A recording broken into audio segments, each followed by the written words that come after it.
이번 월드컵에선 트럼프의 기행도 이어지는 중인데요. 이건 정말 황당한 소식입니다.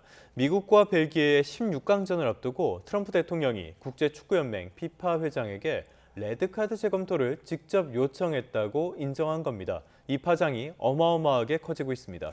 벨기에는 공정한 경쟁을 위해 끝까지 싸우겠다고 맞서고 있는데요. 워싱턴 연결해서 자세히 알아보겠습니다. 홍상희 특파원, 트럼프 대통령이 피파 회장에게 전화를 했다고 인정했다는 건데 어떤 설명이 있었습니까? 네, 트럼프 대통령이 폴라린 발로건의 징계유예 처분에 개입했다는 논란에 스스로 불을 붙였습니다. 오늘 백악관에서 레드카드 문제에 대해 인판티노 피파 회장과 통화했느냐는 기자의 질문에 맞다고 말했습니다. 폴라린 발로건이 레드카드를 받는 장면을 직접 봤다면서 두 선수가 전속력으로 달리다 충돌했을 뿐 반칙이 아니었다는 주장을 폈는데요. 피파 회장에게 전화해 재검토를 요청했지만 인판티노 회장에게 지시를 하지 않았다고 강조했는데 이 트럼프 대통령의 발언 먼저 들어보시겠습니다. But all I did, I asked for a review because I didn't think it was a foul. And, you know, again, I'm good at this. I didn't tell him what to do. I can't tell him what to do. But, and I don't believe he made the decision. I think it was a committee that made the decision. And they made the right decision. 네, 또 지난 2일 미국과 보스니아 헤르체고비나와의 경기에서 발로건에게 레드카드를 준 심판에 대해선 과거 기록을 보면 의심스러운 점이 있다고 주장하기도 했습니다. 월스트리트저널은 발로건의 징계 철회를 위해 미 정부 고위 당국자들이 조직적으로 대응한 이 월드컵 역사상 가장 대담한 계획이라고 보도했습니다. 하워드 러트닉 미 상무장관과 백악관 월드컵 태스크포스 책임자 앤드루 줄리아니가 이 국가 사안이라고 판단해 트럼프 대통령에게 대응 필요성을 강조했다는 겁니다. 논란의 중심에 서게 된 잔니 인판티노 피파 회장도 트럼프 대통령의 전화를 받았다고 인정했는데요. 인판티노 회장은 그러나 X에 올린 성명에서 트럼프 대통령에게 피파 징계위원회가 절차를 거쳐 결정할 거라고 설명했다면서 이 자신이 발로건의 출전 정지 유예 결정에 관여하지 않았다고 주장했습니다.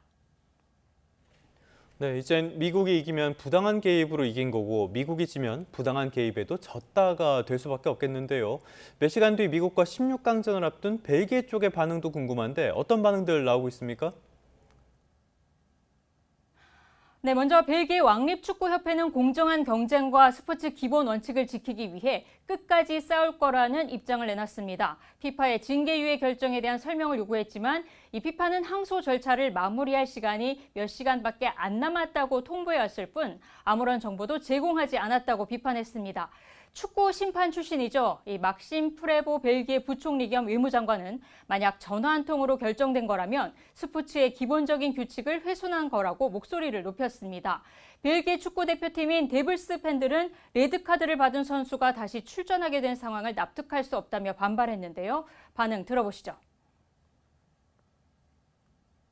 S'il a influencé la décision pour que la personne rejoue, franchement, c'est honteux, tout simplement. 유럽 축구연맹도 성명을 내고 레드라인을 넘었다고 비판했습니다. 레드카드로 인한 경기 출전 정지는 재량으로 선택할 수 없다며 전례 없는 결정으로 축구의 공정성을 훼손했다고 비판했습니다. 벨기에의 반발에 대해 트럼프 대통령은 이 발로건이 출전 정지된 상황에서 벨기에가 만약 미국을 이긴다면 2020년 대선처럼 조작됐다고 말할 거라는 주장을 펼치기도 했습니다. 네, 이번엔 미국과 이란의 후속 협상 소식도 알아보죠. 이란에서는 최고 지도자의 장례식이 진행 중이라고요. 네, 미국의 공습으로 숨진 하메네이 전 최고 지도자의 관이 테헤란 시내를 지나는 운구 행사가 진행됐습니다. 장례식 사흘째를 맞아 수십만 명의 이란 국민이 붉은 깃발을 들고 미국과 이스라엘을 규탄하며 장례 행렬에 동참하는 모습을 볼 수 있었습니다. 이란이 9일까지 하메네이 전 최고 지도자 장례식을 치른 뒤 오는 11일 파키스탄 주재로 미국과 협상에 나설 것이라는 보도도 앞서 있었는데요. 트럼프 대통령은 오늘도 이란은 핵무기를 가질 수 없다고 주장하면서 합의와 공격 재개 가능성을 모두 언급했습니다. 들어보시죠. Look, we're going to win one way or the other. We're either going to make a deal or we're going to finish the job, okay? And it won't be tough to finish the job. 이란 협상단 대표인 갈리바프 이란 의회 의장은 미국과의 휴전 합의 이행이 쉽지는 않지만 실현 가능하다고 말했습니다. 그러면서도 미국과는 평화 관계가 아니고 이스라엘도 앞으로 인정하지 않을 거라면서 이 대리 세력에 대한 지원도 계속할 거라고 말했습니다. 또 필요에 따라 협상을 통한 압박과 미사일 사용을 할 거라면서 군사적 공격 가능성도 배제하지 않았습니다. 레바논 남부에서는 오늘도 이스라엘군의 차량 공습으로 현지 학교 교장과 어머니 등 4명이 숨지고 이 무력 충돌이 계속되는 모습을 보이고 있습니다. 지금까지 워싱턴에서 전해드렸습니다.